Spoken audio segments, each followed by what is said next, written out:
Hello, welcome to my YouTube channel. My name is Ann-Esther, and in today's video, I will analyze my media consumption habits. So in order to gather the data that I'm going to present today, I use two tools. The first one is the stopwatch right here on my iPhone, and the second is a diary that I created in order to monitor my habits. So I separated my work in three questions in order to organize it a little bit. The first one is how much media do I absorb on a daily basis? Question number two is why do I choose these platforms? And the third question is what are the ethical implications of my habits and choices? So I concocted a nice little presentation to illustrate all of my findings. So check it out and don't forget to like, subscribe, and share. Thank you. All right, let's get started. So I broke down my media consumption habits in four categories: TV, films, social media, news, and podcasts. In my 24 hours, I monitored that I spent 7 hours consuming media. Here's a little graph that shows you what the amount of time is depending on the category. As you can see, the biggest chunks goes to social media and the smallest to news. So I spent about 25% of these 7 hours on TV film. My go-to is Netflix. I like it because there are no commercial breaks and it's cheap.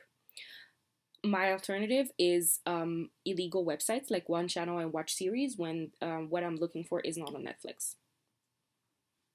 Next is news, which is about 10% of the time. I get my news from varied sources like Refinery 21, CBC Radio, Radio Canada, etc. So I usually go on the sites or sometimes I just watch the video or just listen to them. Next is podcasts, which is about 30% of the time. I really listen to podcasts anywhere, but mostly when I'm doing something, like for example, when I'm going somewhere or when I'm at work doing a repetitive task. My go-to platform for podcasts is Spotify, or sometimes I go on YouTube. The last but not least is social media, which takes about 35% of the 7 hours. I spend my time between four apps, which are Instagram, Facebook, Snapchat, and WhatsApp. Facebook and WhatsApp are more for family and friends, just to get updates on their lives and see their photos. Snapchat, I go mostly when I'm bored and I'm just scrolling to see people's stories. And the app that I spend the most time on is Instagram, which I've recorded that I went on 21 times during one period of during my 24 hours. I go on Instagram all the time. When I'm in the bathroom, before I go to bed, in the morning, etc. It's really a big part of my life.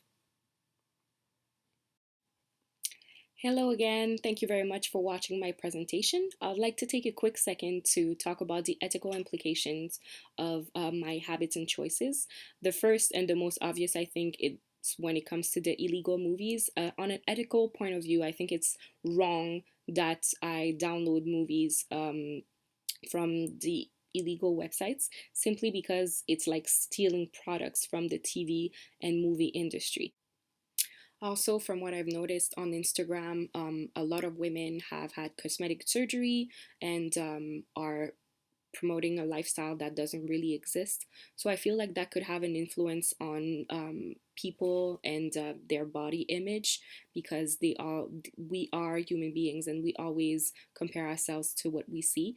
But I feel like spreading awareness and good conversations can definitely help overcome that.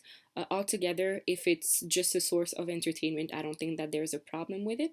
But again, people have to be conscious of what they consume and how it influences them. So thank you very much for watching. If you have any questions or comments, please comment below and have a good evening.